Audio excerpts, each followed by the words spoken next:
I would never get my father back. The men have robbed me of that opportunity.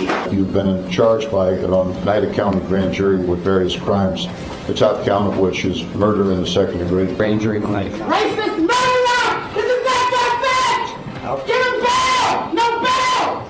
That's it! You want that? Outbursts of emotion in court today as correction officers are arraigned on murder charges in the death of Robert Brooks. Good evening and thank you for joining us. I'm Mark Mulholland. Sabrina is off tonight. 6 New York State correction officers are accused of murder tonight. Prosecutors identified the men who they say took the life of inmate Robert Brooks at Marcy Correctional in December. Tessa Bentulin was in Oneida County Court today as one after another the handcuffed defendants pleaded not guilty. Tessa joins us now live from Utica. And Tessa, the reaction from people in the court was an indication of how emotionally charged this case is. Yeah, Mark, that is absolutely correct here in Oneida County. We heard from some supporters, some family members and friends of Robert Brooks. Some of them made their points heard in the courtroom, actually. Some, as you heard, were saying no justice, no peace. Some of them even called the defendants here murderers. So it was very politically charged in that courtroom. And as for the people charged with murder, these corrections officers and sergeants, as for murder, there were 6 of them that were charged: Nicholas Anzalone, David Kingsley, Anthony Farina, Christopher Walright, Matthew Gallagher were all charged with murder. There was another one that was charged with murder, but that name has been redacted from this indictment because they have not yet been arrested. As for manslaughter, Michael Mashaw, Michael Fisher, David Walters, charged with manslaughter, and one more, Nicholas Gentile, charged with tampering with physical evidence. And we also learned in this indictment as well, it says Mr. Brooks was at various times restrained, beaten, choked, among other things, with minimal resistance.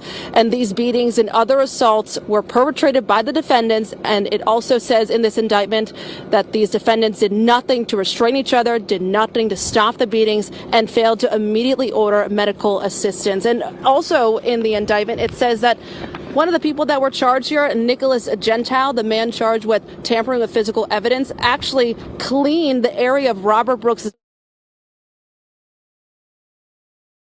bloodstains in an effort to conceal the existence of said assault. Also, for many of these defendants, bail was set at $250,000, giving them the chance to go home to their families, something that did not sit well with the family of Robert Brooks. And we spoke to his father today after court. He did a crime. He went to jail. He was sentenced to 12 years. He did 8. He was preparing to come home to make a difference in his community, to make a difference in my life, to make a difference in his little sister's life, to make a difference in his big brother's life. He was denied that opportunity. So he didn't get to come home. So the family is happy that there is charges in this case, but they're upset with that bail that was set. We also spoke with the Onondaga district attorney here, who is the one that is handling this case of Robert Brooks. And he tells us that the family of Robert Brooks does not want him to die in vain. And they made sure of that with this court hearing. Reporting live here in Utica, I'm Tessa Bentulin for News Channel 13. Mark, back to you. Tessa, good work out there. Thank you very much.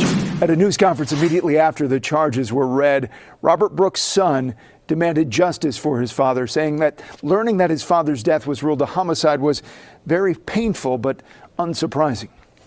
I would never get my father back. The men have robbed me of that opportunity. These men murdered my father. It was on video. The whole world got to see it. Waiting for these charges have been extremely hard, but these men need to be prosecuted and convicted of the crimes they made.